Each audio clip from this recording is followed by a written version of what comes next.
Make third down more manageable.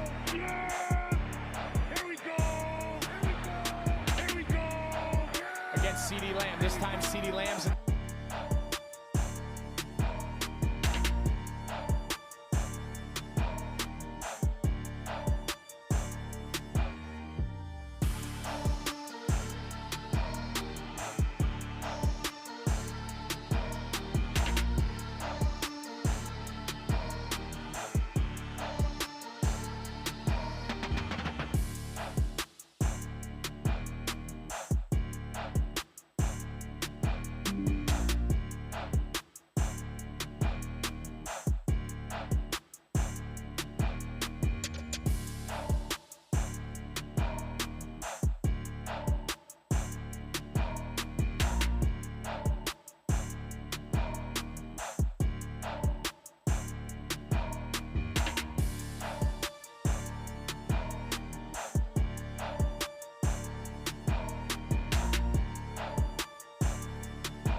Jabari.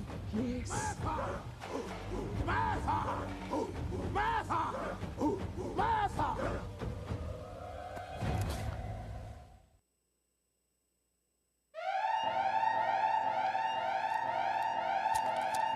Get your whiskey. Get your vodka. Get your water. Get your coffee. Whatever it is that you sip on to enjoy good discussion and real talk. Get it now. We prefer you get your whiskey, though. It is that time. Pour up for us, please.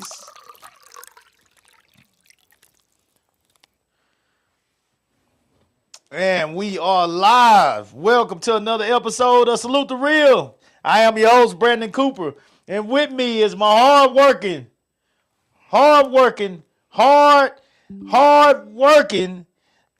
all-time thinking, coming up with a master plan, the realest, the livest, in your face, not afraid to be himself. Tell him that he gonna be himself, and they got to call him Mr. Do Right when he does it. Mr. Do Right, how you doing tonight, brother? I'm all right. He say they got to call him Mr. Do Right. Oh, Tell him again. Tell him again. Tell him again. Why they got to call you Mr. Do Right? Because that's my name. Yeah. Why is it your name? Because that's my promise to everybody that I'm going to do right. Real simple, ain't it? Real simple, ain't it? Tell me the example you gave me when you said that when that woman said could this possibly be looked at as unprofessional that you want to be called Mr. Do Right? You said whatever. You remember which one you told me? Oh no, I know what that's the same thing I told her.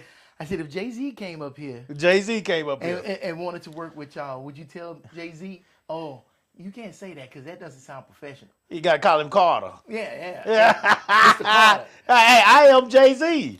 Yeah. Would they argue with that? No, nobody would argue with that. Exactly. Jay-Z come in there and they gonna shut the hell up, and then you're like, welcome, sir, come on in, Mr. Z. Right, exactly. Yeah. All right, man, guys. Hey, man, let me know, first of all, if you got something to drink. It is Wednesday evening, guys. We want you to get something to sip on. Sit with us for a little while. Please like, share, subscribe if you're looking at us on YouTube. We appreciate some of the drivers. Y'all are still holding us down. Thank you. I'm hearing from you. Still hearing from some females, you know what I'm saying? But they're a little, they sway on us a little bit, you know what I'm saying? But overall, they liking what we do. We appreciate that. We appreciate that. Trust me, I ain't gonna tell Do Right everything, but we appreciate it. Hey, Miss Tanya, how you doing? Good evening to you. Let me know if you got a drink, man. Somebody get a drink with your boy, man. I'm drinking Gentleman Jack tonight. I poured some Gentleman Jack from up there tonight. All right, good whiskey. Salute to y'all. Oh, man, that's smooth. You didn't want to drink, man? You don't never want to drink with me, man. You done had a hard day. Yeah. Ain't nothing like a good whiskey. Hard day is not why I want to drink. I want to drink because I had a good day. You had a good day. Okay, hey, man. Well, We will, I promise you, next Saturday, I will have a drink. next Saturday you going to have a drink with me. Because we doing what? Oh, we party. We party. Yeah. We party. Yeah. Like what they say, it's going down. Damn. Yeah. We going to party next Saturday for the legendary Do Right, man. You know, his birthday is coming up. Right there, right? Yeah, I think Tuesday. Tuesday? It's gonna be my birthday, yeah. Tuesday. So I know I talked at the beginning of the year. I think we had a show about goals and different things. Yeah, we did. For this year, man, what is something that, you know, before we get into our topic for tonight, what is something that Do Right with his birthday coming up in the month of January for 2026? What is a goal? I know one thing that you definitely got on mind. Yeah. That's definitely an agenda. That might be it. But what is something that Do Right got on his mind for 2026? Like a goal? I don't even want to say a goal. I knew you was gonna say that. I just something that Do Right wants to get accomplished or achieved in 2026. 2027? You goddamn right. I can answer no better than that. You goddamn right. Yep. Well, the good Lord let us see 2027. Then hopefully me and him will both accomplish that one. But in the meantime, there are some things, and we'll go on and get right into this. Oh, yeah. That we definitely want to get done for 2026. And there are people, guys, I know that you want to get some things accomplished for 2026 as well. And there are people out here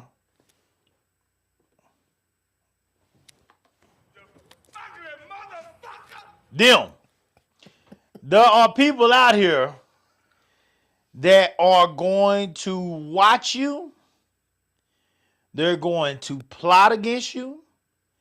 They're going to utilize the efforts that you're making, the strides that you're making, the success that you're having to propel themselves in some sort of way ahead of you or further for themselves. Okay? Does that make sense? To get higher for themselves. Okay, so basically caboosing off of you. Yeah. Okay. And they're going to use you because they've been watching you. They've been studying you. They've been paying attention to what you do that is good and what you do that is bad. And they're coming up with a way to strategically utilize you to propel themselves. Okay? Anybody follow me here?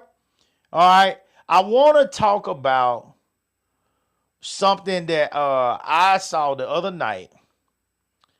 And this was not this yesterday, Tuesday, but the last Tuesday. Some of you guys, let me know if you watch the 5150 show. Let me know if you're 5150 fans. If any of y'all watch the 5150 show. Ain't got no drink, but I'm tuned in. OT, man, come on, youngster. You got to keep a little drink with you. Something at the house. Don't drink it all. You drank it all for New Year's. You got to keep a little bit. Appreciate you tuning in, though, my brother. If you watch the 5150 show, the host of that show is a guy named Corey Holcomb. He's a comedian. He's very controversial, to say the least. He has a lot of comedy that deals with how can I say this? Women for sure. Women for sure. But it's a lot of hood mentality type issues and conversations. A lot of the things that you see and hear and run into in the hood. What do you mean by that, Coop? Okay. So Corey talks about women who might be serviceable in a way for men, but they're going through a little bit of struggle. And Corey makes it clear that he is a man that is willing to help you through your struggle. This is just one example. He's willing to help you through your struggle for your personal services. Okay? As one of his, side chicks, and he talks about side chicks, side babies, abortions. He talks about a whole lot of stuff that, like I said, are a tad bit controversial especially when it comes to females. Okay. He's a little rough at times, but a lot of the stuff, here's the deal about him though. A lot of the stuff he's saying isn't false. It's not false at all. It's just stuff that most people, here we go, we just don't talk about because we know they're very touchy subjects. When you get to talking about women having abortions and all that kind of stuff, that's touchy subjects. Now, Corey is also a little, when it comes to religion and all that kind of stuff, he does believe in gods, but it's not Christianity at all. He ain't want to hear nothing about no Christianity. He don't want to hear nothing about no vaccines. He's talked about Dr. Fauci and all this kind of stuff. There are certain things that Corey just don't believe. He's one of them kind.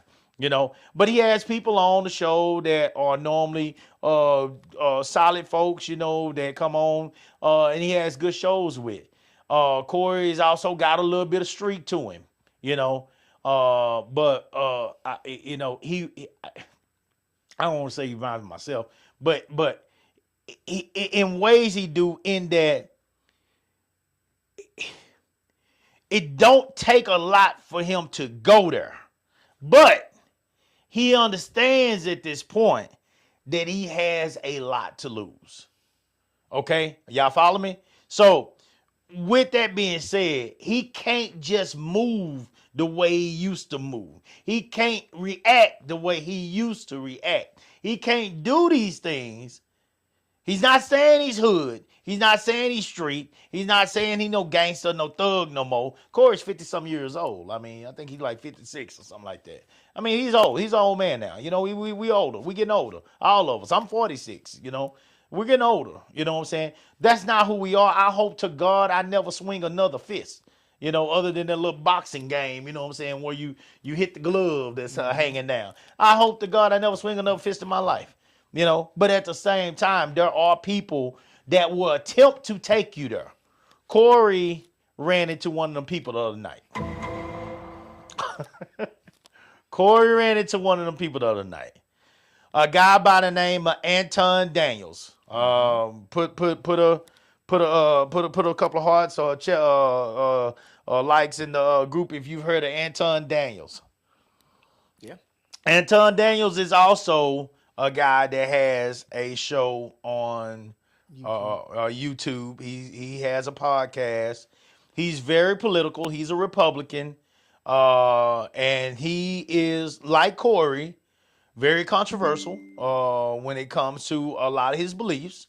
But he makes some valid points. He does make some valid points when it comes to certain things. He likes to talk about our history and how, black people are being led to believe that we should be voting Democratic when really we are Republicans. The Republican Party was our party. We are a conservative people, blah, blah, blah, blah, blah, blah, blah, blah, blah. He's right about a lot of those things. We were originally part of what's considered the Republican Party, and it shifted. It just kind of shifted, you know what I'm saying? So with that being said, he makes some valid points, but Anton is very strategic, okay?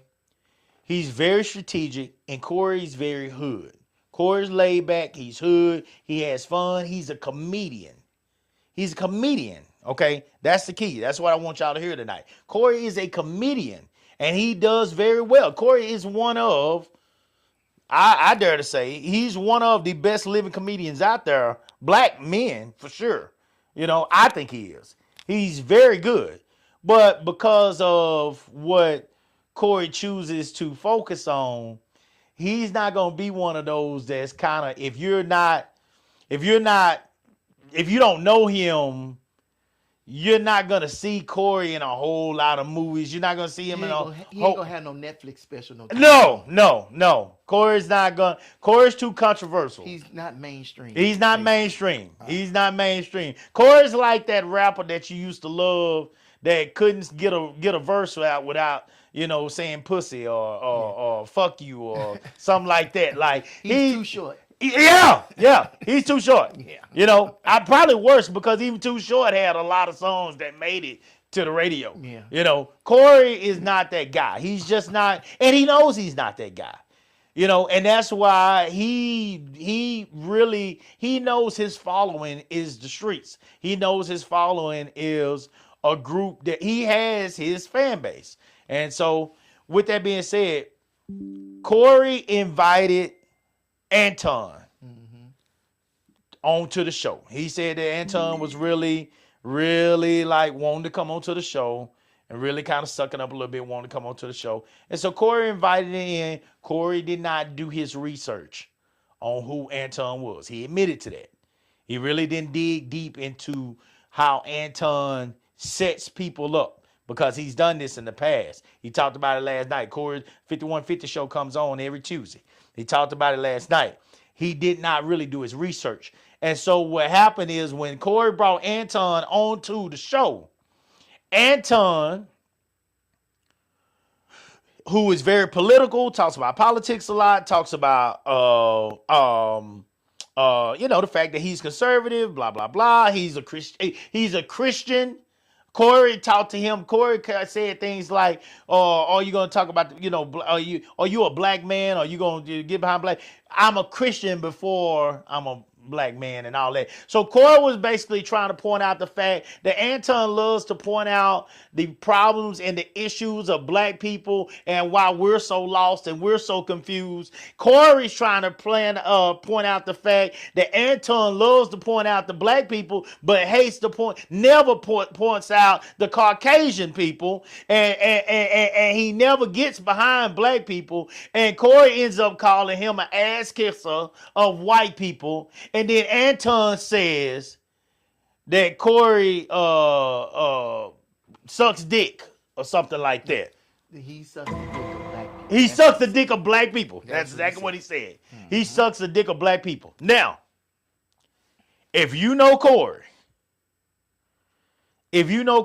Corey's always talking about what word he always use backdooria. He's always talking about backdooria. Backdooria is people who are utilizing basically their asshole to reach a certain point in life. Corey says that in Los Angeles, in Hollywood, there are a lot of people that will make it. He will not make it to a certain point because he is not down with backdooria. He said that a lot of people that have made it to that point in life, they have booted over in some form or fashion. They have allowed these people to challenge their manhood in some kind of way, putting a dress on them. Mm-hmm. You know, Corey ain't about that life. Participating in extracurricular activities. In freak offs? In freak offs. You know? And so Corey talks about this consistently. He talks about it a lot. And Anton came in and knew exactly what button to push. to take Corey over the top. And he pushed that button. Corey ended up standing up. They ended up checking each other, blah, blah, blah. Anton didn't back down. Anton, matter of fact, told him we can walk outside. Corey, I saw that moment where Corey started thinking about what he was risking if he took this further, and did something that he should not have done. I saw the moment. I saw it in his eyes, because I've been there. Lord knows I've been there. I was there this past season. I was there. Dead smack in the middle of the field. I was there. This close to fucking it all up. I was there. And so I know what Corey's doing. I know what he was thinking in that moment. I know what he was thinking. And Anton took him there, and he took him there on purpose. And Anton had a plan because he knows that Corey don't want to fight. It's not that he won't, but he knows he don't want to. What I read is if you get into an altercation like that on live YouTube, they will suspend your show for up to 30 days minimum. So you're talking about Corey and them never, he said it last night, they never missed a Tuesday since they got started. So you're talking about now, that'll be at least a month. Yeah, 4 episodes missed. At minimum, 4 episodes missed. That's revenue loss. That's revenue. That's major revenue. Anton even said, don't fuck up the bag, come outside. Corey said last night, I'd be a fool to go outside and get off camera with you. I'm not going to get off camera with you. And so it just went back and forth and back and forth. My point in bringing this up, guys, is Anton knew exactly what he was doing when he came onto this show. He was doing what people now are calling rage baiting. Okay. Rage baiting. Okay. Is that what they call it? I don't know who's calling it that. That's not what I call it. What do you call it? Grifting. Grifting? Yeah. Okay, so let's check it out. We'll look up rage baiting, and then we'll look up. They called it rage baiting. I looked it up on YouTube after it happened, and I saw several videos where they talked about rage baiting. Here's rage baiting. Rage baiting is creating deliberately inflammatory, offensive, or frustrating online content to provoke strong emotional reactions, anger, outrage from users, primarily to boost engagement, likes, shares, comments, and drive traffic or profits, often without the creator believing the content's message. Yes. That's exactly look up grifting. What he did. Let's see. Now let's look up grifting. Make sure you put media grifting. Media grifting. Yeah. Okay. Media grifting. Okay. Media grifting refers to the practice of leveraging digital platforms to spread sensational, misleading, or bad faith information, primarily to generate profit, increase engagement, or maintain relevance. See, okay, yeah, it is a modern form of coincidence trick where media personalities, influencers, or commentators exploit users' emotions, specifically outrage, to gain financial or personal advantage. The only difference I see here is it says refers to practice or leveraging digital platforms to spread sensational, misleading, or bad faith information. So we're spreading information. To me, based on the fact that they were both on the same show together, creating deliberately inflammatory, offensive, or frustrating online content to provoke strong emotional reactions. I can see both of them. Now, the difference between the two is money. Okay. Because that rage baiting, that could be anybody. Just want to get views, want to get likes, want to get comments. But the grifters are the ones that's it says to boost engagement, bringing in the bag, though. Like, shares, comments. So you think about who the grifters are, and I'm gonna say this, and I enjoy this content to a point. Kevin Samuels was a grifter. Because when he first started, because I went back. I started watching his content, and I said, well, let me see what he did in the beginning. He was sitting up there in a bow tie, talking about colognes and ties and shit like that. He wasn't talking about women. Then, that one episode, what was it? Average at Best. He was talking to that woman in Dallas. A dog groomer. I remember that episode. And he had all them women hot, talking about she was average and everything else, and all the women start commenting in.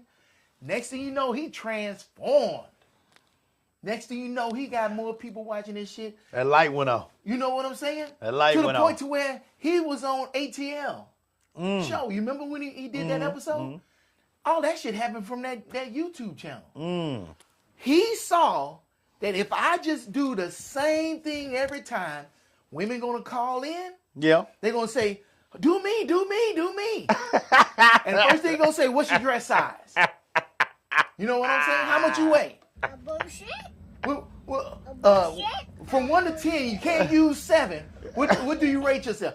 He did the same thing every time. Yeah. Now, I give him this. He had a good thing going.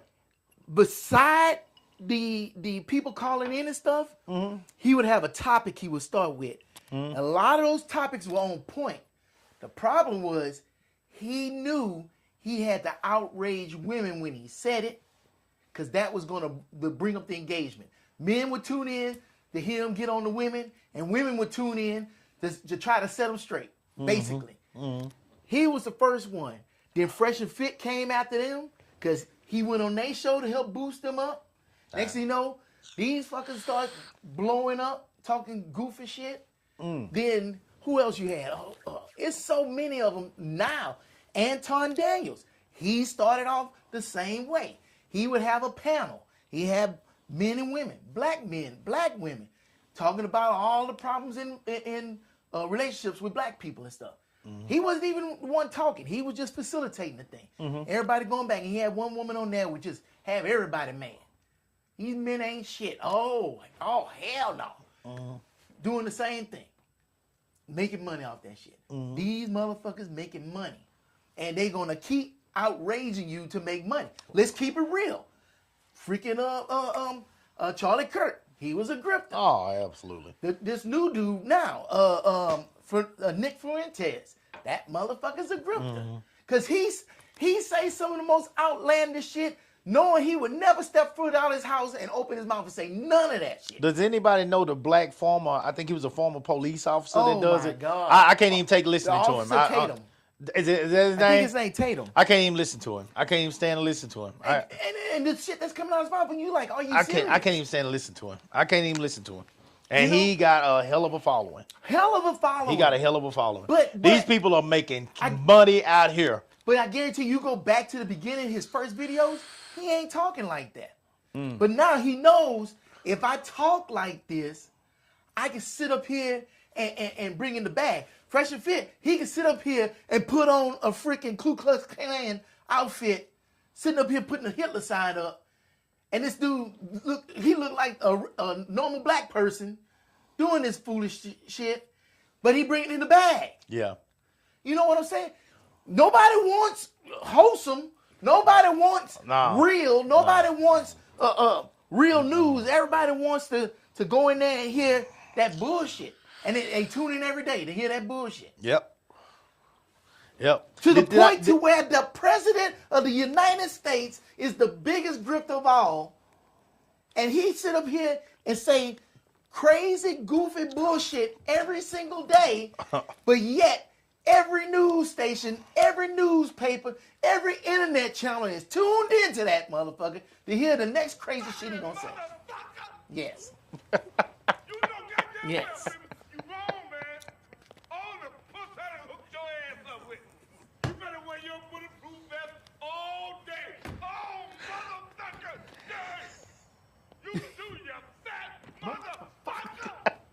Damn. And I hate to see it. You know why I hate to see it? You know why it upsets me so much? I've been doing this shit for like, 12 years now. 12 years I've been doing this shit. You know how much traction I got? I got traction like 4 ball tires. Yeah. You know what I'm saying? On an icy day. Yeah. Because nobody ain't trying to hear somebody talking positive. Nobody's trying to hear somebody uplifting. That's why it hurt my heart that day when they say, oh, we empower men. No, I'm not trying to empower men. I'm trying to empower people. But nobody want to hear that shit. Everybody want to hear, oh, get on them women. Yeah, get on their heads. Oh, they talk about these sorry ass niggas out here. No, I don't want to do that. Well, the reason why I'll never look at ours as like bashing women or bashing anybody is if you listen to me, there are certain things that I think that the black women are leading us on right now. I talk about it all the time. A black woman goes out and get more education than anybody in the world right now, in my opinion.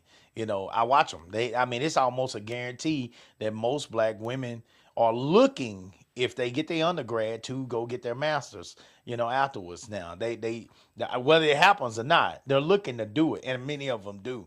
They are going to get the education. They're going out here and making themselves better people when it comes to preparing themselves in their studies. They also are capable of coming at these white men in a way that the black man possibly can't do.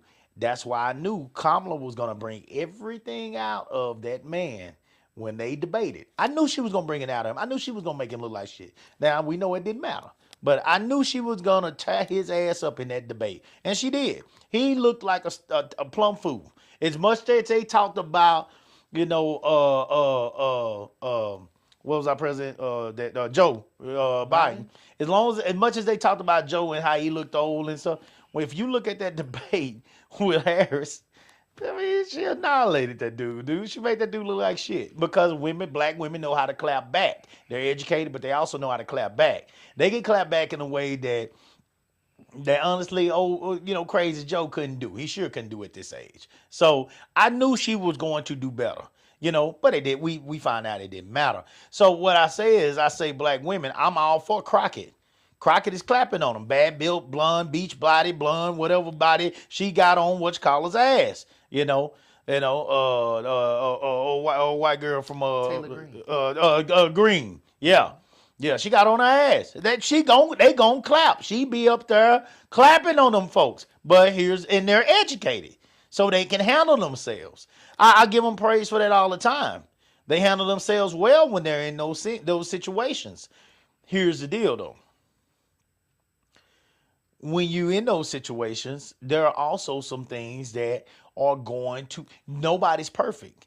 You're going to fall short in some areas too. Now, what you don't see from Crockett is a man.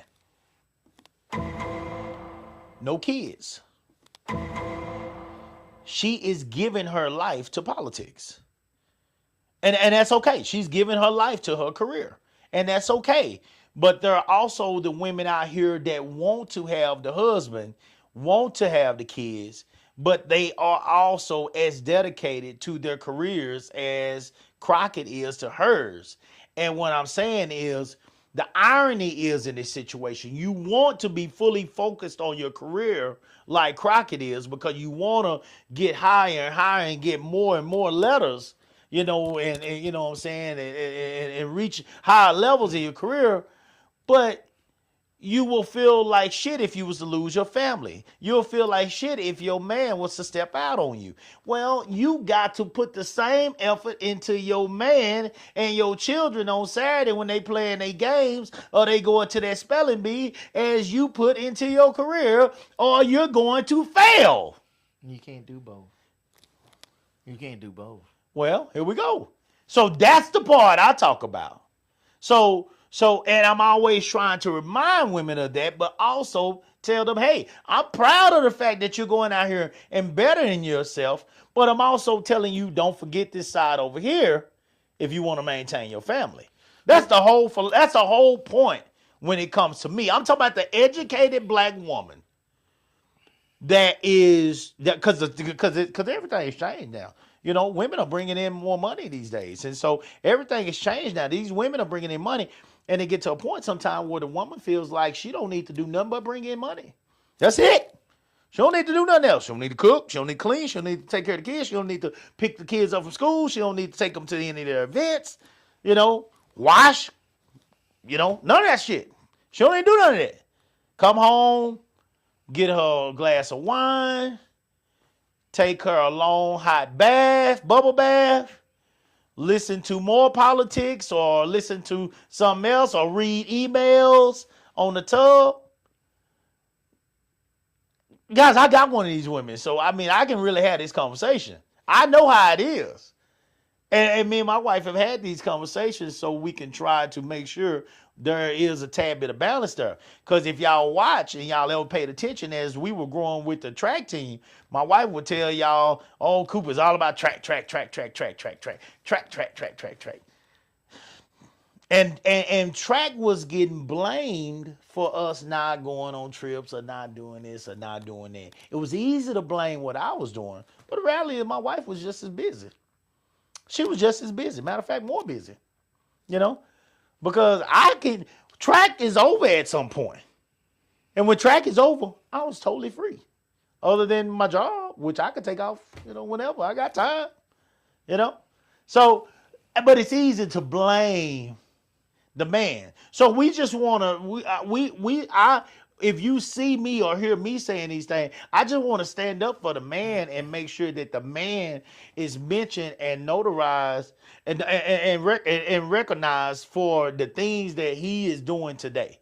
The man is doing a lot of things today that I did not see the man doing when we were younger. The man is doing a lot of things. He's doing a lot of things that are making things work. The men are still working. The men are now cleaning, they're cooking, they're taking the kids to all these events, they're participating, they're coaching, They're making the house work. They're becoming the rock. We used to call grandma the rock, used to call mama the rock. The man is slowly becoming the rock in a lot of families that I see now.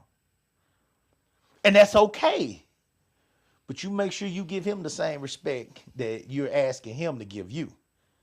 That's the thing. Now, that's the thing. I'm not no Kevin Samuels. Don't want to be. I don't even look at the black woman like that. But what I do want to do is point out there are some things that need to change to make sure that the black family is successful and is continuing to thrive. That's what I always want to point out. Does that make sense? Yep. Yeah.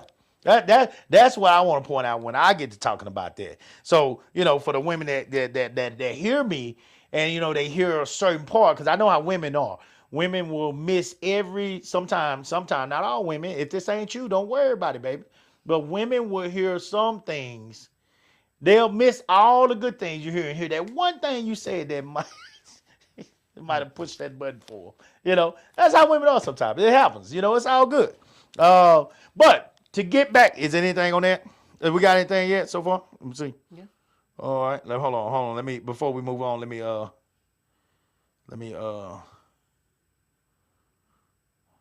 read some.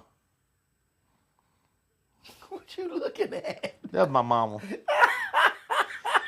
That's my mama. Caught up. That's my mama. Yesterday was my mom's birthday, guys. She got her flowers today, so her flowers and her gifts. So I'm getting a whole lot of texts and stuff about that. Rage baiting, yeah. OTRs, Tavares. Okay, now you talking, my brother. Okay, so he just put that enough, so I'm assuming he knows what I'm talking about. Yeah, Tavares.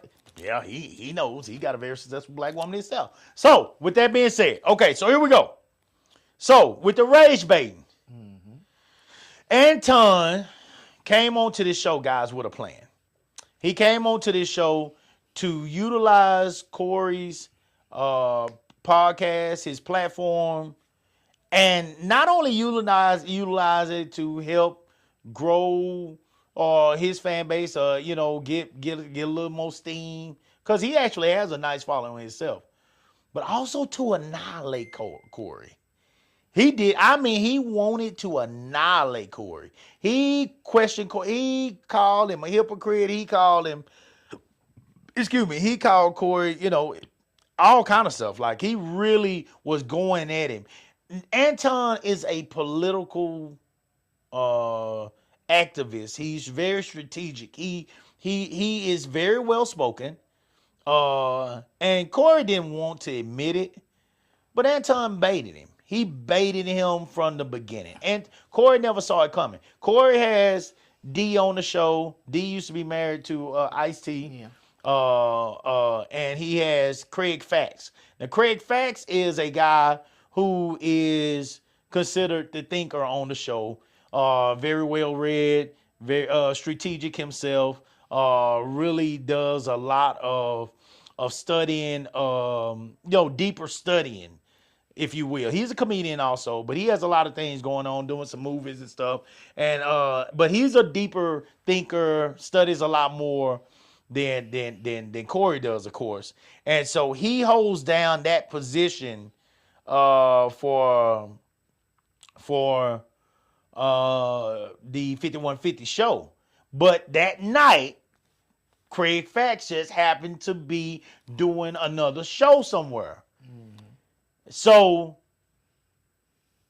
the doors were just, everything just kind of lined up for Anton to do his thing and kind of come at Corey and smack. I've never seen Corey anybody come at Corey like this. I've never seen it before, And when he started saying that dick sucking of black people, Corey got up and it was about to go down. But this guy intentionally came at him. So what is rage baiting? We read it a while ago. And just to finish up what we were saying, it's a manipulative tactic related to clickbait, focusing on hijacking emotions to benefit algorithms and creators, sometimes called rage farming. That next day, Anton, all through the week, because Corey only comes on Tuesday. Anton comes on whenever he wants, and pretty much every day, talking about different things. He was in. You could see it was working immediately, because when Corey finally kicked him off the show, Anton got off the show, got back to his hotel and stuff, went live instantly.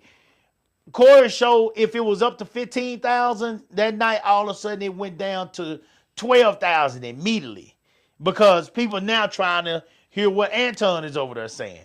It worked, guys. It worked. He sit there and utilize that man's platform to annihilate him, or attempt to, and then turn around and get some of his people to come follow him. And let's remember here, guys, whether this person likes you or not as the host of a podcast, as long as these people are watching, cha-ching. So it's a win. He did it all through the week. He talked about Corey all through the week. He talked about how he was from Detroit. He wasn't afraid. Corey didn't represent Chi-Town well. Corey hated on him. Matter of fact, tried to get him in trouble with the little chick that he had with him. Had his wife come on and say that she know the chick and love the chick. It was all kind of shit, dude. And you could tell that he had, whether we feel like he was right about this or not, you could tell he had planned this out, and Corey never saw it coming. You feel that Anton took advantage of Corey? No. Corey's platform? No, it's all fair game. I feel like Corey didn't do his research. Okay. Corey should have never had him on. I'm going somewhere with this. Where I'm going to end with this tonight is make sure that if any success going, you stay the fuck away from people that you don't trust, you're not sure about. Stay away from them. Stay away from them. Keep these people far away from you, because these people are looking to come up off of you. Yeah, but to me, it feels like both of them came up off that situation. Nah. I don't think Corey lost. No. Well, no, he didn't. He had 22,000 on his show last night. So no, he didn't lose anything. Matter of fact, his next show, he won with. But there's a lot of people now that are questioning Corey, because Corey comes across as more street, and they feel like Corey should have dropped that nigga. Yeah, but you saw it. That's hard and to. A lot of people saw it for too. For street people, it's hard for them to understand the bag. Pride becomes more important than the bag, because they never had the bag anyway. So they don't know. They've never had anything that's successful anyway. So to them, their pride is more important than the bag. It would take way more than that for Corey to go down, because there's people on these platforms that's done way more than that and still holding on. You gotta go look at those comments. I hear you. You gotta go look but at those it's comments. going to take way more than No, that. I'm not saying It's they're gonna take going 2 down. or 3 more events like that. before But people nobody's never seen jump off. Corey get checked like that. Never. That's never happened. I saw 2 dudes that both didn't have nothing to lose, and they was talking shit, but nobody was moving to do shit. You say they didn't have nothing to They was lose? in each other's face, but that was about it. If somebody wanted to do something, they would have did something. Corey said, say that dick sucking shit one more time. And homeboy didn't say it. But then he said, let's go let's outside. just take it outside. Because And he I don't didn't want to move. mess up the bag. So both of them talking shit. Ain't nobody trying to move to go do nothing. Because they both know they got something to lose. Anton, though, it wasn't Anton's show. So technically, Anton probably wouldn't have lost nothing. They could have still went outside and took care of that shit. Corey said he don't trust going outside with you. Why? Because Because it was a lawsuit or some shit? well, I mean, it's off camera. We don't know what happened. You Exactly. can say anything happened. Well, I mean, you don't want to go outside and deal with it because it's not on camera and you can't get the bag for it. Because next thing you know is the next YouTube fighting in the ring. You know what I'm saying? What's his name? Jake Paul. I get him confused, don't. But this motherfucker just made millions of dollars getting his fucking jaw broke. And that all started from beefing on fucking YouTube. I'm just saying, who's to say that they didn't even have that shit planned out? Okay, so I'm glad you brought that up. Key characteristics of rage baiting. Intentional provocation. The goal is to get a reaction, not to genuinely discuss or inform. So was the goal to genuinely to get a reaction from the get-go? It never was to have an actual show. Yes. Okay. What they used to say about the news? If it bleeds, it leads. It's the same thing. If it's drama, fucking grab the bag. Sex, drama, violence, all that shit's going to With some people, I believe that. With Corey, I just don't. He basically talks about sex. He's doing. I don't majority of that believe shit Corey too. would intentionally let somebody come on his show and test him like that. Corey knew whether he did his homework or not, because that's just something he's saying. He knew when he agreed for that dude to come on his show, and he knew what he was about, and he knew he wasn't at that level to sit up here and go back and forth with him at all. And he still let him come on the show? Well, he didn't know Craig wasn't going to be there? That's what we saying? Because Corey sit up here and have shows like that all the fucking time. He talks about what he knows. Yeah, what he knows. He don't talk about politics like Exactly. that. As a matter of fact, he started to show off. He told Anton, now we're not going to talk about politics all night. And Anton said, but we got to hit it. We got to get to it. You know? And so Corey was letting it be known. He knew it was coming. Corey was letting it be known, this is not my angle with you. I'm not going to sit here and talk politics with you all Corey, night. he wanted to go after him. Corey don't do politics like that. Corey don't even vote. It wasn't about the politics. He wanted to go after him about the black community. Yeah. That's what it was But about. Anton wasn't going to let him lead the story. Anton was going to let him lead. Anton was going to lead the narrative. But usually... And Corey normally gets to lead the narrative on his show. But usually when somebody's a Anton guest took on your over the show, narrative. that they do the majority of the talking. Yeah. Well, see, you would ask them questions on your show. You ask them questions. Yeah. On Do Right Network, you ask them questions. See, On Corey, most shows, they sit up here and Corey asks questions, but Corey still wants to lead and talk. He wants to talk over He wants to people. talk over people. Yeah. And Anton made it clear that he wasn't going to let him do that while he was there. yeah, because what's the fucking point of him being there? Well, that's what Corey. I think Corey got caught off guard. And that's the other thing. That's where he got caught off guard. You got two leaders sitting up here on the show, and they both do the Bulls. same thing. Bulls. Well, it was eventually gonna happen, and they was gonna butt heads. And sure But enough, that's why you don't bring no bulls on your show. But if you're not the kind of person that does this, where you can sit back, ask questions, and let this show be about this person, kind of like a Shay Shay, you know? he'll ask questions. He'll let questions sit back, and then he'll respond. He'll say, "Well, what do you think about this?" Yes. You know, but basically, it's the answers of the people that are on guests. his show, Yeah. the guests. Okay, And so why did he bring He should not have brought. That's what I'm saying. I'm telling you, Corey did not do this intentionally. He just wasn't. Unless somebody else booked him to come on the show. And Corey said he had been. Corey said he had been really dick riding and kind of really wanting to get on the show. He really did want to get on the show. If you don't know what he about, Corey slipped. Why sit up here? He said he'll never do it again, but he slipped. Now he did admit that. He said, "I'll never do it again. I will never let somebody come on my show without knowing who they are and what their agenda is." You need to stick with the people that's sitting up there. And He don't need to let nobody come on the show. Corey, you don't need. Them. They are the show. They are a part of the show. Well, they the co-hosts. They scenery on the show. Pretty much like me. I'm scenery. Yeah. No, you talk. We talk. We actually have a discussion. I just talk shit, but you actually bring a totally different perspective to this show that I don't. You know what I'm saying? So I really appreciate that. Like I don't want to just talk about everything. Only time I go on the rant is when I'm talking shit. Yeah, I mean, that's when I don't say Hammer. Yeah, it's a rap. The legendary. Yeah. Hammer time. Yeah. There it is. Key characteristics, here we go. Emotional manipulation. Yeah. If it targets negative emotions like anger and outrage instead of curiosity. On this show, Anton targeted Corey's anger by bringing up what's considered, gay tendencies, And Corey despises gay people. He despises. Or that's how he acts anyway. Some people say, I've seen a lot of people say, Corey talks about it so much you wonder if Corey ain't did no gay stuff himself. Well, to each their own. But he talks about it so much that, Corey, you will never see a 5150 show where Corey's not talking about, where he don't say Backdooria. Like Do Right is saying, I say Hammer.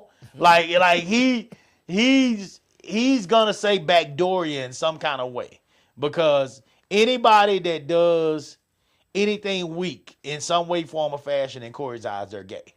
Mm-hmm.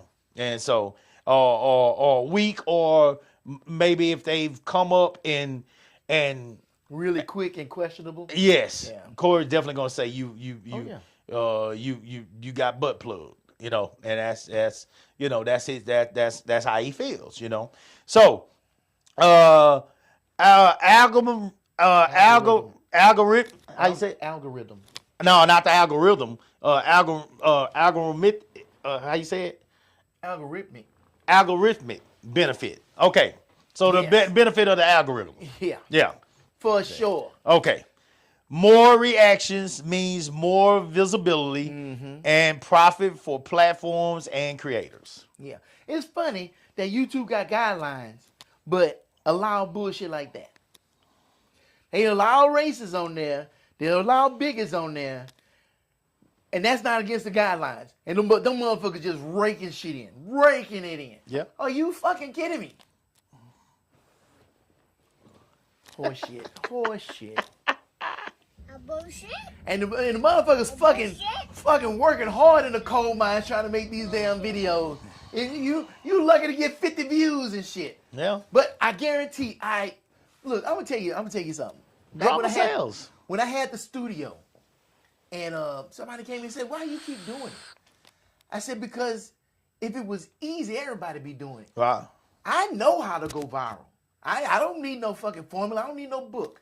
All I need is 2 big titty women in bikinis.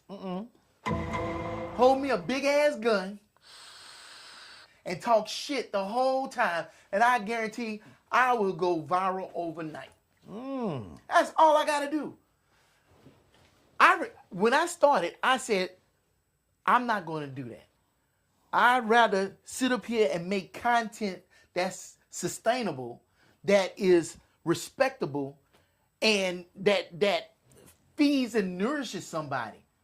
And I see Bobby Mack on there. What's going on, Bobby Mack? Like, when I was working with Bobby Mack and them, I believed in what they were saying. Right. I want to be a part of that. I want to put that in the universe. But we got too many people with this nonsense, with all this hate, this bashing women, bashing races, for what? Just so they can get paid.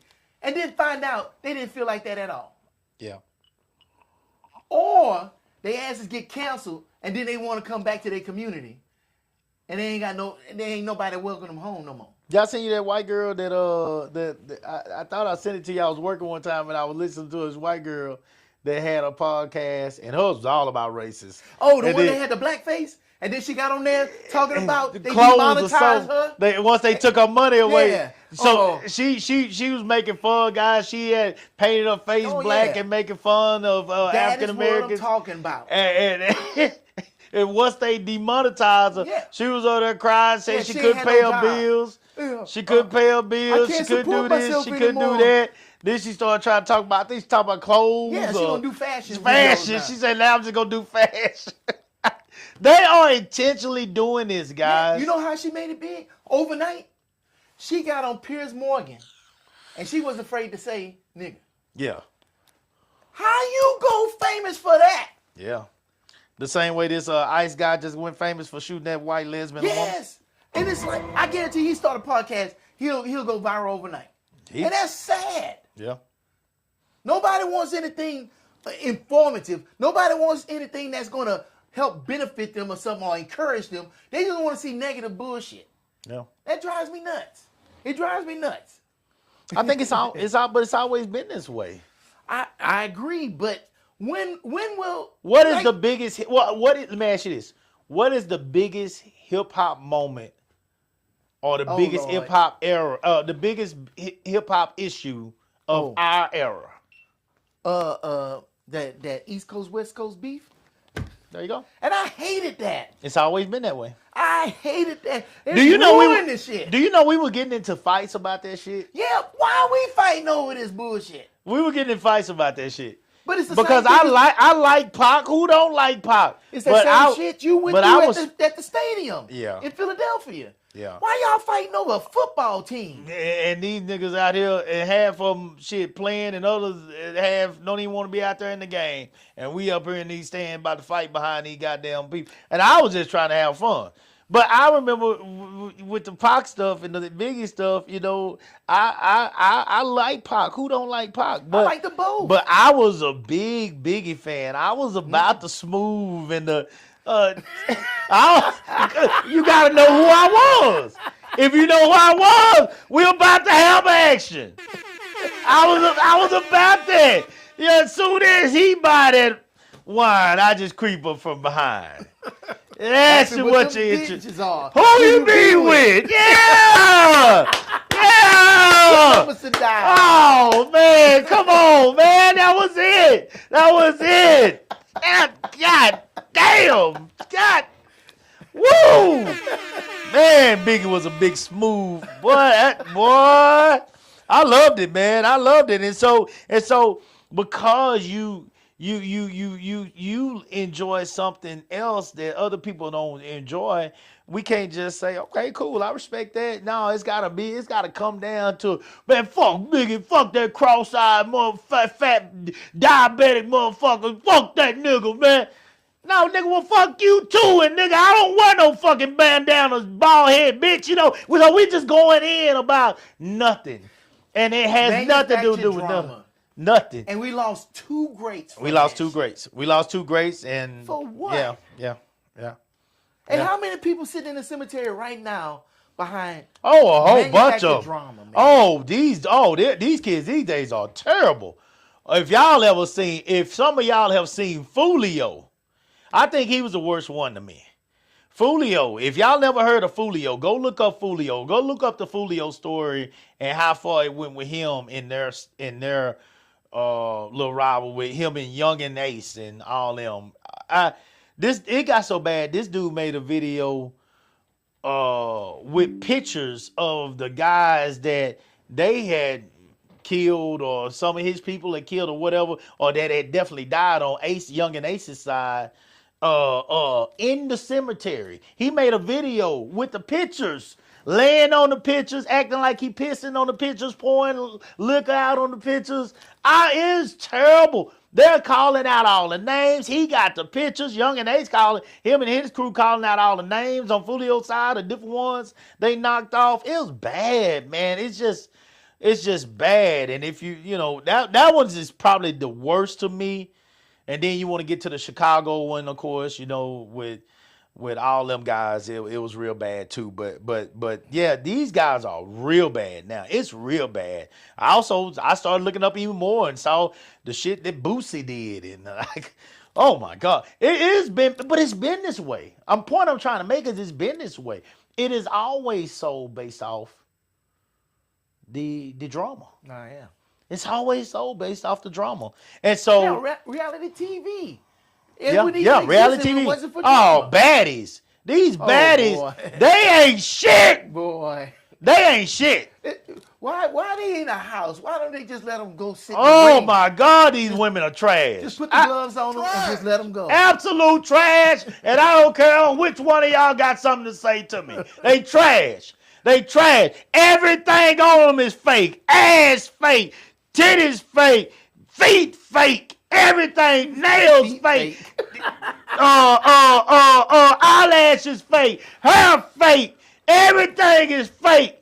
Fake, fake, fake, fake. When they start fighting, everything comes off. Everything. It's a totally different person after they get through fighting. It's a totally different person. That's a true statement. It is a totally different person. Who the fuck is this person that I thought I knew? God damn, I'm glad I'm married. I'm glad I'm married, dude. I don't want no parts of them streets.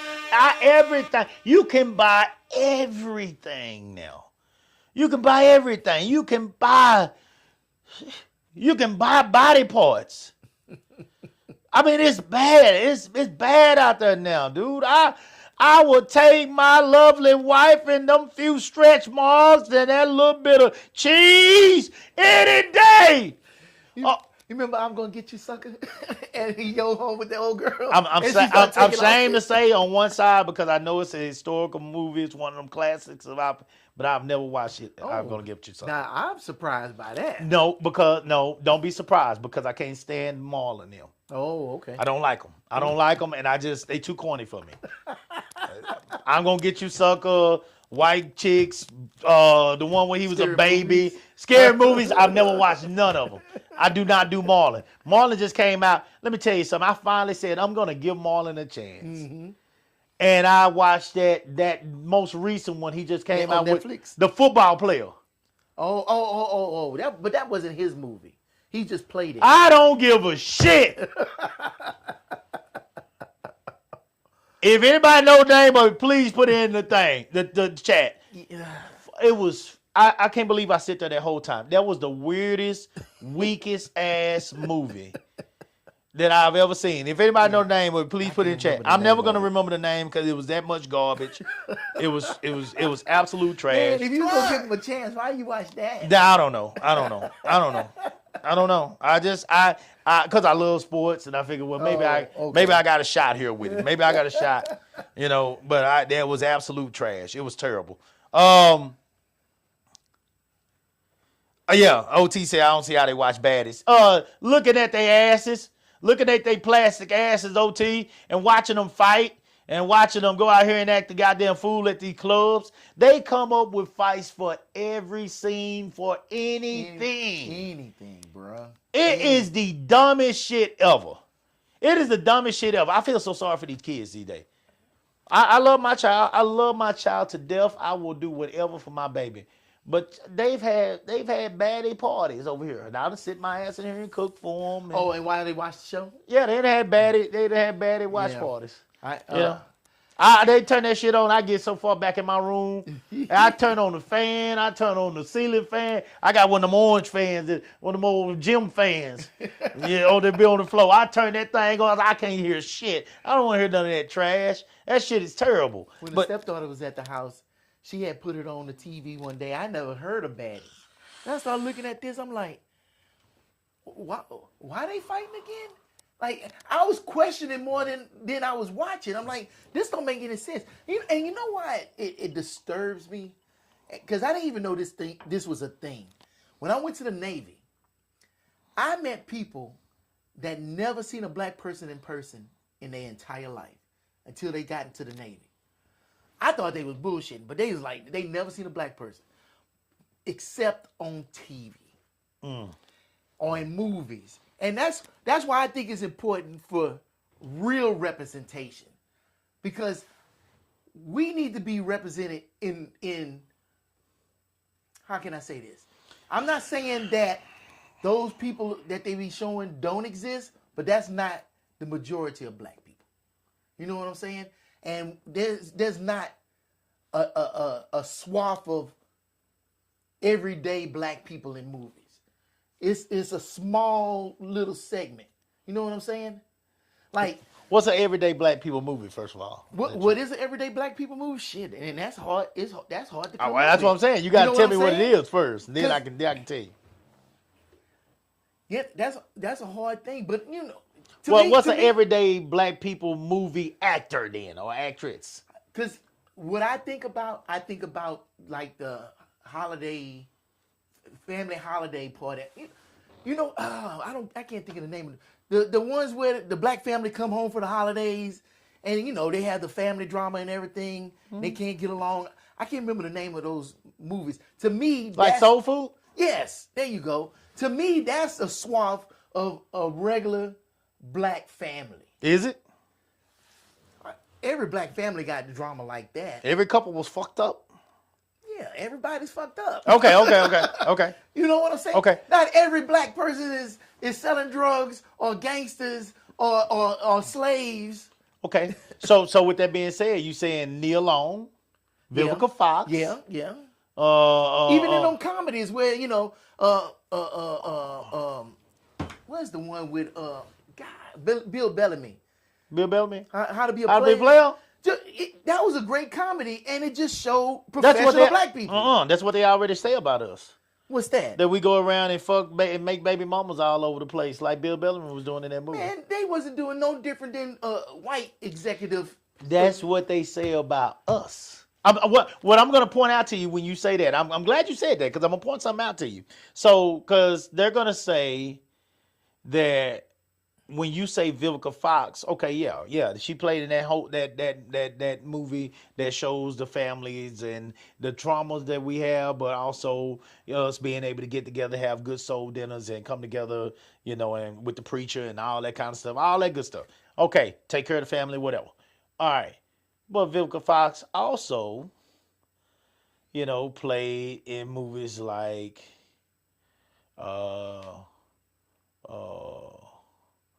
Two Can Play That Game. Yeah. She played in movies like Booty Call. Yeah. You know, Nia Long played in Boys in the Hood. Yeah. See, But she played the good girl in Boys in the Hood. Good girls like bad guys. Fair enough. But what's his name wasn't a bad guy either. Who wouldn't? The dude she liked. Trey is a perfect example of most boys in America.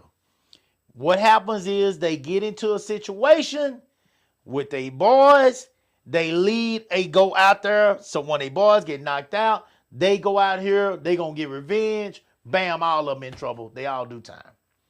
Trey is a perfect example of so many good kids in America, they end up locked up for 20 years plus.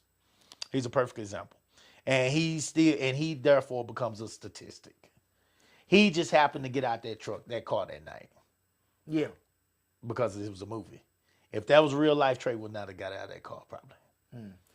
And that's what I believe. That's what I believe personally. You know, but you got Lorenz Tate, who was a very good actor, who played in Girls Trip and was this amazing guitarist who was playing with Neo and was saving those girls time after time after time. Every time they got into some shit, and ended up being her love at the end when her man was treating her like stir fry shit. But Lorenz Tate played in our era's most menacing youth of all time. Yeah. In O-Dog. That shit was a horror movie. He was O-Dog. He was the guy that normal kids fear in school because you never know what the fuck this dude got on his mind when he come to this class. You never know what he got on his class. Now we don't do the white boy kind of stuff where we just go shoot up the whole goddamn class. We don't do that. But I mean, as far as whooping somebody's ass, yeah, you never know who he got on his list that day. You know? And I mean, you don't know. You're almost hoping that this dude just leave. Because I mean, he is a true menace. He's a menace to your community. He's a menace to the school. He's a menace to everybody. He's a menace to anybody that comes in touch with him. He shot that goddamn Asian in that stove basically over nothing. You know, and that man said, I feel sorry for your mama. You know, and don't get me wrong, I don't know you can't say nobody's mama, but man, come on, man. Anyway, you talk about, I mean, if you want to talk about rage bait, okay, and that's not going, I mean, that ain't going to kill you. You can walk, fuck you, old slanted eyed motherfucker, and walk off. You know? So it is what it is, man. I think Taiwan said, don't be a menace while drinking your juice in the hood was a class. Oh, hell no. I'm not doing it, Bubba. It wasn't. I'm not doing it. Do we have a problem here? Yeah, that was a classic. I don't know. I'm not doing it. I don't give two fucks. I'm not doing it. Oh, that was good, man. I cannot do Marlon. And that movie spoofed Menace to Society. I say that's what I'm saying. I can't do Marlon, man. Marlon goofy as fuck, man. I can't do Marlon, dog. That is one that a lot of y'all have done that I cannot do. I just can't do Marlon, man. I missed a lot of classics when it come to them, but I can't do Marlon. So anyway, let's finish this up, guys, real quick. We go to hold on. Let me get back to it. There's a couple more things I want to read off here. It talks about so in rage baiting, it talks about why it's used. Monetization. Increased engagement leads to more ad revenue. Attention seeking. To get noticed in a crowded digital space. Power dynamics. Impersonal contents is used by manipulators like narcissists to regain control by provoking a reactive response. He came out. Daniels came on Corey's show to gain control of his show. Not only did he want to win the debate if they had a debate, but he wanted to control the narrative on Corey's show. He basically came on Corey's show and took it totally away from what the 5150 fan base is used to. That man came on there and completely destroyed the normal functioning of Corey's show. He took control of it. Narcissist type behavior. And it was all planned out, all mapped out. How to spot it. Content seems designed to make you feel intensely angry or outraged. So the moment shit starts coming out, guys, and you feeling some kind of, you getting that feel, guys, I go with my gut all the time. We can't say we want to go here, we want to go there. I go with my gut. Trust me, I'm about to bring this home in the end. I'm about to tell y'all why I want to talk about this. I go with my gut all the time. Candace wants to go to different places and stuff down here. I know it's a whole lot of motherfuckers that don't like me. Nah, I ain't going over there. Because I know what they're going to try to do. They're going to try to take me there. There are certain people that don't like me, and they're going to try to take me there. They'll try to take me there. If they can't get to me through me, then the next thing they're going to do is you. See? And I got to the point where I'm actually okay, and I can kind of walk away from some of the stuff with me, but they get to fucking with my wife in some kind of way, or get to bumping up on her, and you know what I'm saying? I'm good until I'm not good, if that makes sense. And I don't want to be there. I don't want to be there. I'm not going. I'm not going. I don't want to be out there. All right? Because I gotta protect myself. Okay? The claims are often extreme or lack nuance. It's something that you know this is being said to get some type of reaction. You know this. Okay, you going a little far with this. You going 100 with this. You know, this extreme. Wait a minute now. Come on now. Like you're stepping a little bit outside the lines with this. You know, you calling me a dick sucker, or you calling me an ass kicker or kisser, or you saying that I'm a hypocrite on my own show, or you know, you're saying these things that you know are gonna get a response out of me that's going to create some anger. You know, this ain't the normal. With all due respect, I disagree with you. This ain't that. You know, it's being said with a high-pitched voice. It's being said with a little bit of aggression. The tone might be different. The eyebrows might be dropped. You know what I'm saying? You look at him in his eyes, and your body language is saying that, you know, I'm really not respecting you right now. I'm really trying to put you down right now. I'm really trying to prove you wrong right now. I'm really trying to prove that you are beneath me. You're going to the extreme with your methods. Well, you could tell that from the very beginning, because the first thing that comes out is names. I don't understand that camera. It's names. The people start calling each other names. Yeah. And saying it on the cool, right? It ain't like, oh, you motherfucker. It ain't like that. It's, oh, that's why you a liberal. That's why you're a Trump lover. Yeah. That's why you a Nazi. And you start, as soon as you start doing that shit, then you put people in defensive mode. Yeah, yeah. And then what they gonna do? Well, shit, you ain't gonna just keep beating up on them. Yeah, now no. they gonna say something back to you. And that's exactly what happened in that moment. You got that first, you kissed the white man's ass. Yeah. And then what happened next? Then he said, you dick. You sucking black people dick. And the easiest way to respect somebody is not call people out their damn name. Right. Yeah, you can agree to disagree. You may not see eye to eye. But as soon as you call somebody a name, what you say happened in school? Motherfuckers be going back and forth and shit. Soon as somebody say, yo mama, it's on. Mm-hmm. And all that bullshit is over with. Yeah. You know what I'm saying? It's the same thing, but for adults. You want to call somebody some shit on the slide. Oh, well, you a conservative. Oh, how dare you call me that shit? Well, you are. Right. Well, here's the final one that I have on the how to spot it. The creator might not even agree with the content, but enjoys the chaos. This was the actual opposite. Anton said Corey ain't even having fun on this show. On that show or any of his shows? No, on this show. On this current show. That show, that night. He said, Corey ain't having fun tonight, guys, so I ain't getting invited back. I ain't getting invited back because Corey ain't having no fun. He was like, I've taken all the fun out the show for Corey. Anton knew exactly what he was doing because he took over the narrative of Corey's show. Damn. He said he ain't having no fun. So it was actually the opposite. The creator might not even agree with the content, but enjoys the chaos. The creator didn't enjoy the chaos, but the guest did. I don't know. And you keep saying that, but I think Corey enjoyed it because he's going to get that bag. No, not Corey. Not Corey. In the end, I'm telling you, I know it's type. I know me. I don't care how much money you're about to give me. Mm-hmm. Excuse me. You're not going to sit here to my face and disrespect me. Like Corey is saying, and me just be cool with it because I'm getting paid for it. I'm just different like that.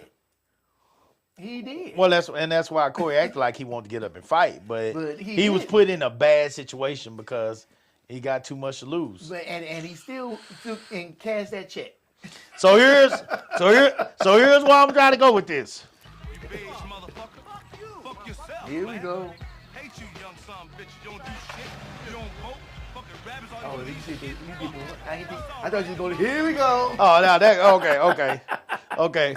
Make third down. Yeah, more manageable. Here we go. Here we go. Against CeeDee Lamb. This time CeeDee Lamb's in. Let me tell all you some bitches something. And I mean this. I sincerely, God damn it. And everybody showing my mama so much love. Her shit just keep popping up right up on my phone. So can't be mad at that. I can't be mad at that at all. Let me tell y'all something. Fuck y'all. If you are these type of people, that are full of this type of tactic, grifters, as Do-Right said, rage baiting, as I was reading about. If you are these type of people, stay the fuck away from me. Stay away from me, man. Cause I and I think I can speak for Do-Right. I'll let him speak for himself, of course, but I think I can speak for him when I say stay away from him too. Because he might handle it better than I do. But I'm telling you, I got a story for you, then. Go ahead. Yeah, go ahead. You go ahead. But I stay the fuck away from me. Because I don't do well with you pieces of shit. To me, Anton Daniels is a piece of shit. I don't give a fuck how smart he is.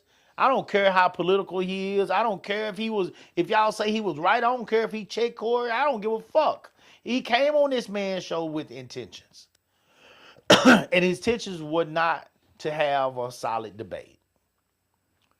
You don't have to like me. I have never, not one time, ever told anybody that worked with me they got to like me. You don't have to agree with me.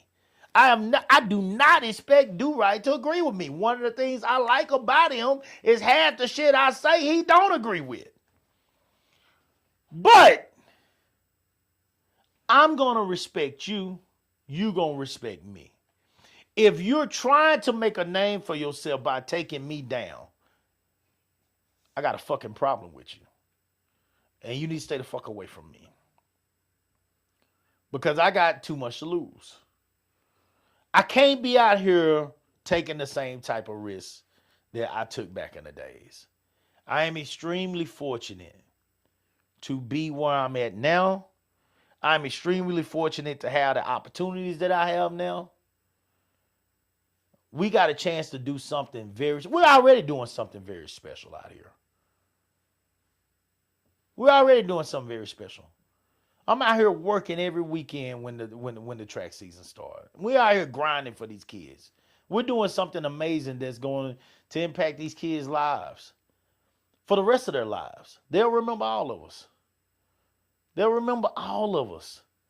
There will be kids that will be talking about this new generation, including me, of coaches out there, the same way they're talking about people. I don't know if I'll ever make it to that level. But in some way, with so many of them, they'll be talking about me the same way people are talking about Carmen Care. And to even think about being on that level, guys, it's immaculate. It's exceptional. It's exceptional. I can't even imagine it, but I'm praying for it because I want to be looked at with the best of them. I want to be looked at with the ones that went above and beyond to give back, to do their part, to make sure that this community was successful. And that these kids continue to learn, grow, develop, doing something positive in a positive space. Now, at the same time, I'm still Coop too. And I'm going to have some fun, and I'm going to talk, and we're going to enjoy ourselves, and we're going to have old stories. Guys, I wasn't this old Olympian ass dude. I was an old whore. So where old Olympians love to talk about what they did in spikes, I'm going to talk about what we were doing out there with the hammer. You know?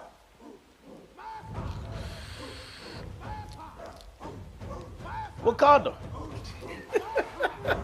You know? Our people. You know, that's what we were doing. So I'm going to talk about those kind of things. So I'm not that person that's going to be out there doing those things. But at the same time, we're doing something amazing out here, guys. We're impacting people.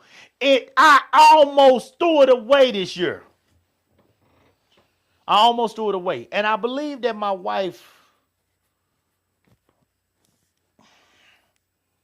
because she knows me, I believe that my wife smoothed some of this stuff over.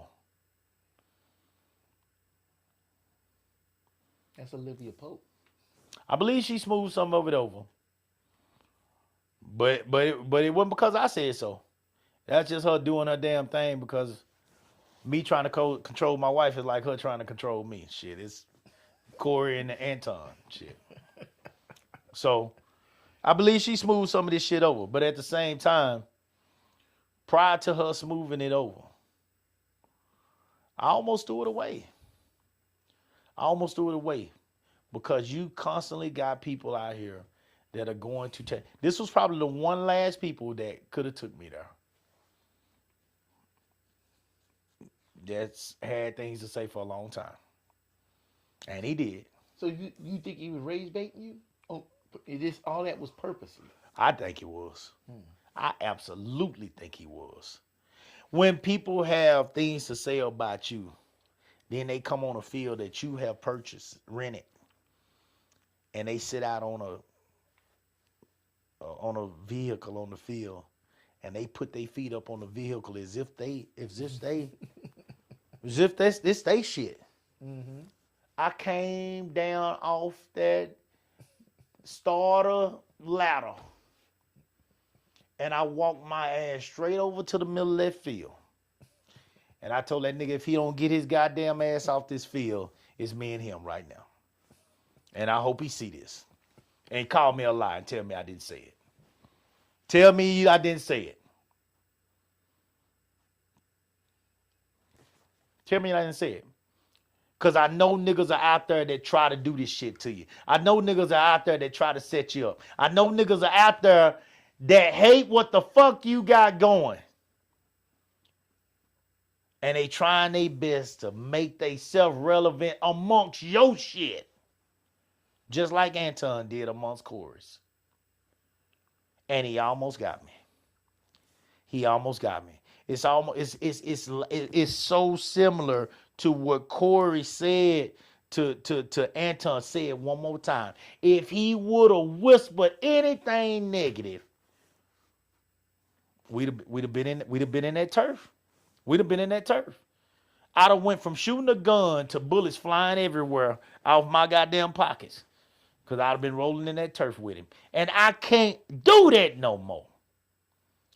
I hurt my friend Carmen. I almost hurt my entire team. I almost hurt my family. Because I went back to being somebody that I'm hoping I'll never be again.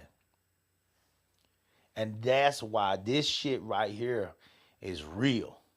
I can't be that person no more. I'm not that person no more. But I gotta do better. And I'm saying me, guys, because I'm trying to make sure that when I do these shows, guys, I utilize myself as the example. We all gotta do better. There's a lot of y'all that are watching this show right now. If you watching this show, I don't have trash ass people watching me. Trash people don't want to watch me because we talking about successful shit. Or we talking about shit we done did or we trying to get to. We trying to motivate. They don't want to watch me. So if anybody's ever paying attention to me and do right now, I know these are people that actually give a damn and want to do something themselves.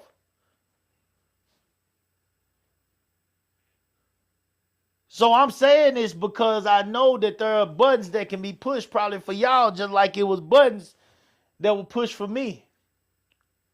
That could have ruined everything we built. I risked everybody that fucking knows me knows I've always had money. And I spent every fucking dime on these businesses. I risked it all. Oh, you best believe it's coming back. But I risked it all.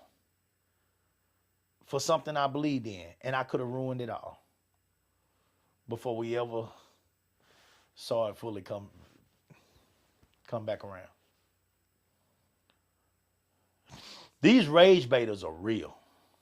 They're real, they're dangerous, and if they don't fucking watch themselves, they're gonna get somebody really hurt. I'm asking you, just like I'm praying to God for myself, to have the strength to let it ride, to see it coming, to feel the reasons, to feel the energy, to feel it as it's building up to something that you don't feel like you're going to be able to handle and get the fuck out of there. Or to understand the crowd that's going to be there in the first place and never go. Protect yourself from these type of people. Keep them off of your podcast if you got them one. Keep them off of your teams if you got one. Keep them out of your companies if you have one. Keep them out of your backyard parties if you got one. Keep these type of motherfuckers out of your presence. Don't let them sit down at your domino table. Because they can't, they mad that they don't have the house you got. They mad that they don't have the spouse you got. They mad that they don't have the things that you have. They would love to have the ass that you got. They would love to have the hair that you got. So they ain't got to spend $300 a month on theirs. Keep that motherfucker away from you. Because they trash. And the moment you give them a chance, it can be over a goddamn spade game. The moment you give them a chance to have some shit to talk to you, they going to take every opportunity. They're going to take it. They're going to take it. And they're going to ride your ass into the ground. And you going to be like, where the fuck did this come from? Oh, they've been thinking this way. They've been thinking this way. Probably already got somebody set up over there recording it. These are the kind that'll come try to sneak you. Catch you while you ain't looking. Watch your back. Protect yourself. Stay away from these motherfuckers. Keep them away from you. They can't wrap no goddamn plate and fall at your house. You keep them out of your goddamn barbecues. Keep quality people around you. Because these type of people are the people who will utilize your shoulders to push themselves up. I ain't never used this word, but this is what I'm going to say. Stay woke.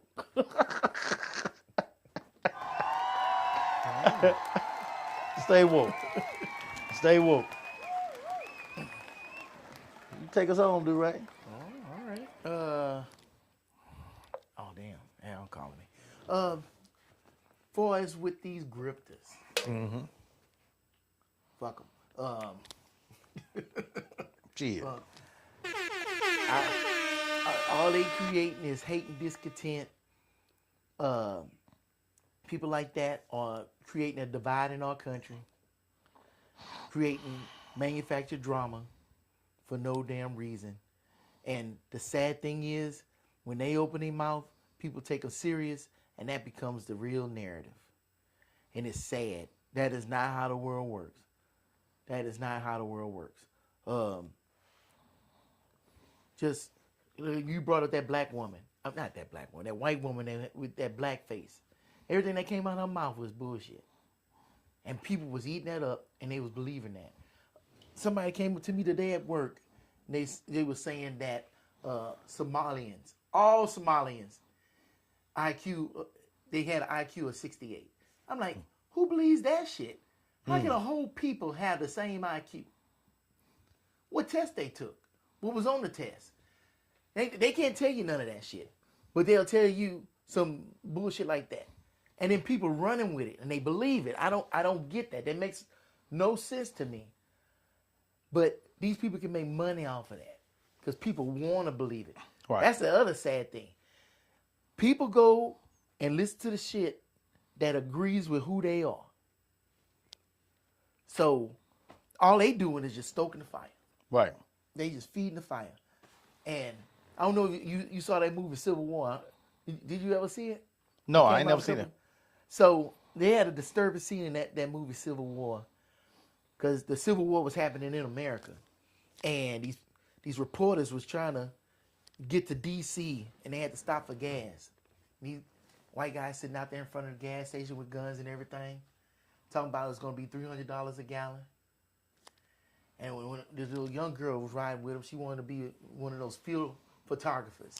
She go around the corner and she see a car wash. And they got motherfuckers hanging from the car wash. Right? Yeah. And when the guys follow him over there, talking about, oh yeah, we killed them the other day. Now, when I saw that, first thing I said, he had that in him the whole time, and he was waiting for his opportunity to do it. Yeah. That's the people that's watching that bullshit. Yeah. They are waiting for their time Yeah. Yeah. for shit to go down Yeah. so they can get out there in them streets Yeah. and start the purge. Yeah. There's a lot of them out there too. A lot of them. They waiting. They already got the guns. They already got the bullets. They got everything they need to start wiping people off the face of the earth. Redneck heaven. And you got motherfuckers trying to make $1 feeding that fire, Yeah. revving them up, Yeah. getting them ready to go, waiting for that day, waiting for that next January 6th to sit up here and pop shit off. That's the shit that scares me, and that's my problem with them. That's been what I've been scared of from the get go. I told people that's what I was scared of. I was scared of with the rage that he was going to create, the excitement, the exciting of that redneck culture that he was going to create. Those type that drug James Byrd, Yeah. them type, Yeah. them type.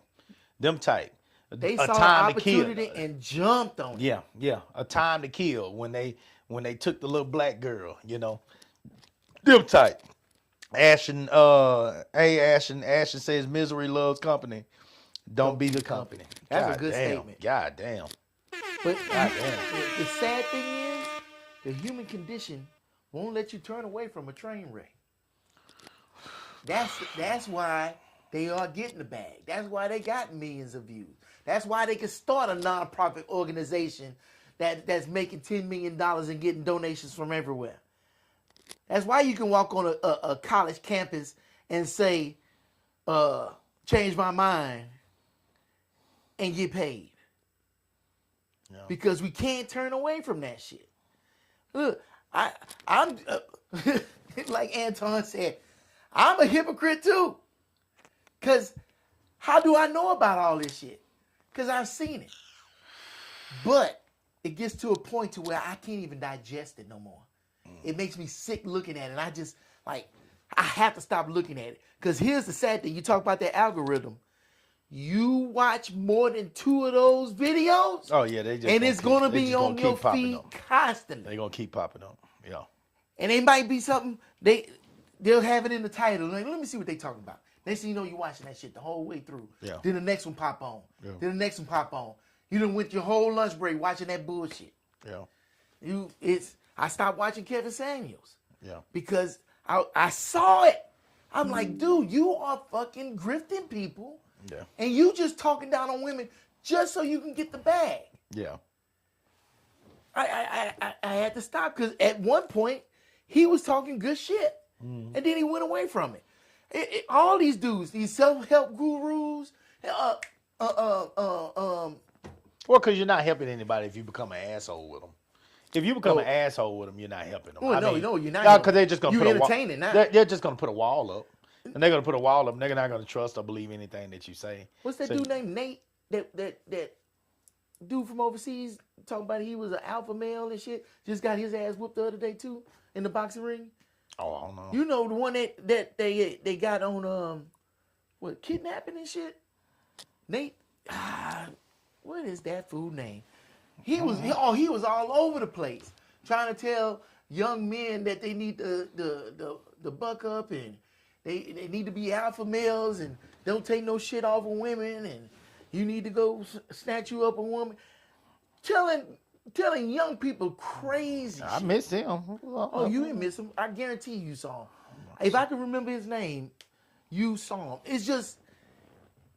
It's gotta stop. But I know it's not gonna stop. Because they not gonna stop and we ain't gonna stop looking at the shit. We're gonna be right there tuning in every week. Nate Diaz? No. Oh, is it a black guy? No, a white guy. A white Bald guy. head, used to be supposed to be a UFC fighter. Oh, Not the way he got his ass whooped. He ain't no UFC Okay. fighter. But anyway, words of wisdom. Good luck. The world is against you, for real. You step out your door, the world is against you, man. And there's a pothole around every corner. I had a homeboy. He got caught up watching not even porn. He was caught up watching them girls on Instagram. You know what I'm saying? Yeah. It's like it's potholes around every corner. And yeah, social media could be a good thing. Hell, the internet could be a good thing. Got caught at home or got caught at the job? Home. Girls on Instagram? He's married. That shit comes on one. All you got to, like you said, the algorithm. All you got to do is see one of them pop up on your phone, and I then they keep don't popping even, up, right? I don't even open Instagram when I'm in public because I'm scared the ass gonna pop up. Yeah, but he was into it. He was looking at it. He was scrolling through them. He Okay, was, man, come on, man. You get you caught don't up in even that know shit. these goddamn women. Doesn't matter. Oh, you saying his wife was mad at him? Yeah. Okay. Okay, yeah. You gonna fuck around and lose your marriage behind some women that you don't even know? No, hell no. That's stupid. Exactly. That's what I'm saying. There's pitfalls around every corner. It's so much shit to get us caught up. Yeah. You know what I'm saying? Hell, you see an ad on Facebook, 9 times out of 10 is a scam. Yeah. You know, I damn sure done got scammed. I mean, the motherfuckers don't, those snake oil motherfuckers don't have wagons no more. But they all in your house. They in your face, your wife's face, your kids' face. They everywhere. And you can't escape them. And there ain't shit we can do. Look, they got laws against everything. You can't even fucking spit your gum on the fucking sidewalk or you go to jail. But they ain't got no laws against that shit. Ain't got no rules against that shit. And the big corporations is making buku money off of it. How you can talk about racist stuff and have commercials? But then Ad Apocalypse a couple of years ago was demonetizing all sorts of people behind silly shit. No, man. But you can't say porn on YouTube and not get demonetized. But you can say black women ain't smart and you get paid. How is that? How that work? Huh? Yeah. So be careful. Good luck. Keep your head on a swivel, man, because you ain't got to worry. And it sounds crazy. I'm about to say this. You ain't got to worry about the dude in the alley fucking robbing you. You got to worry about the motherfucker in your pocket.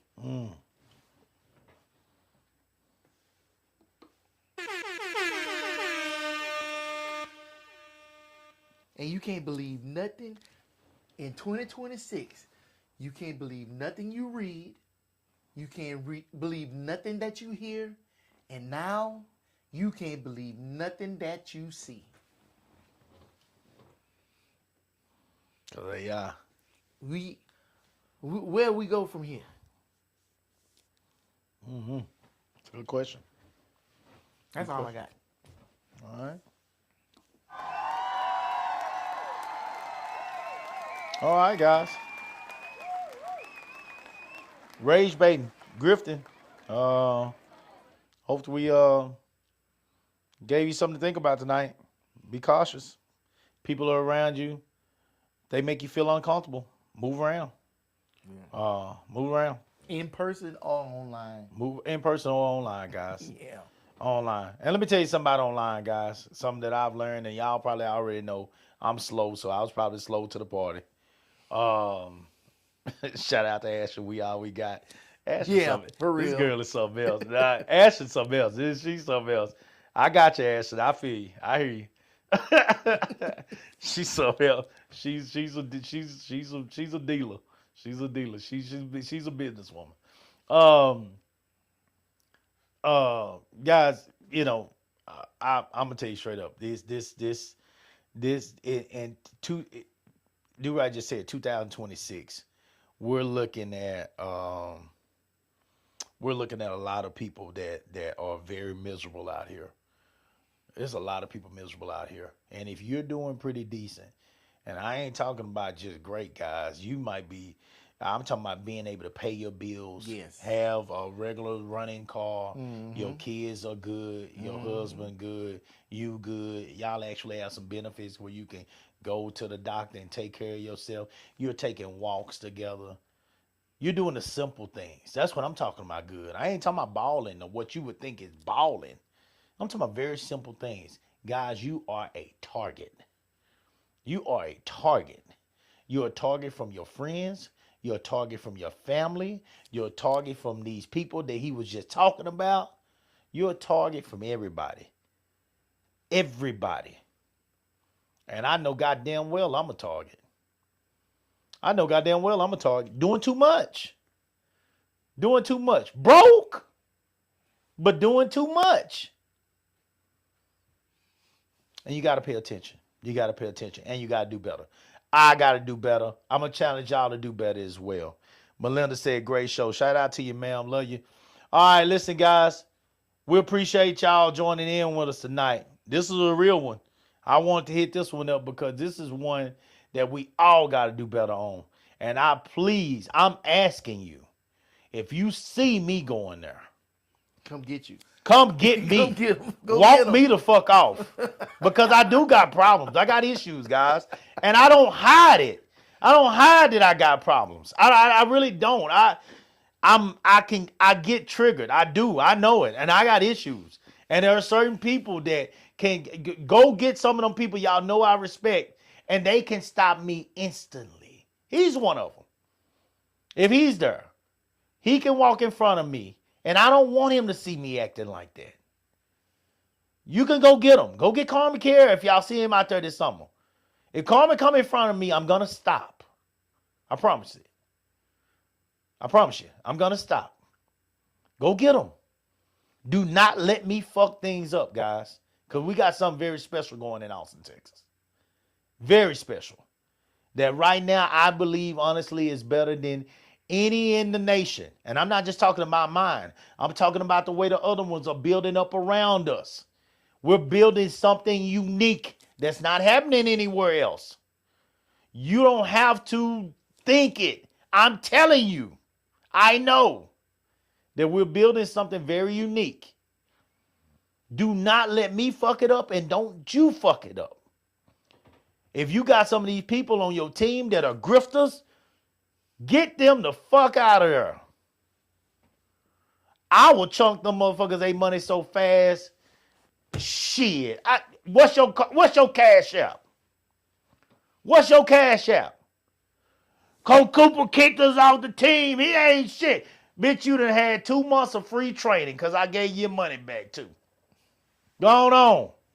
And keep that little dingy ass uniform that your kid done water all in the mud in.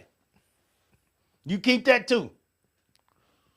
Shit, I mean, you got to get them out of there, guys. You got to get them out of there. Get these people away from you. All that goddamn heart shit, lovey-dovey shit, all that. No, you better protect yourself. That's where I'm at. Start in November. I got a new leash on life. Y'all put Trump in office. I got to protect myself. Look here. We'll try to do this again on next Monday, guys. We appreciate y'all tuning in. Go like and subscribe on the YouTube page, Live with the Coopers. All right, continue to follow us on Facebook. Until then, guys, until next Monday at noon, on your noon break, salute the real.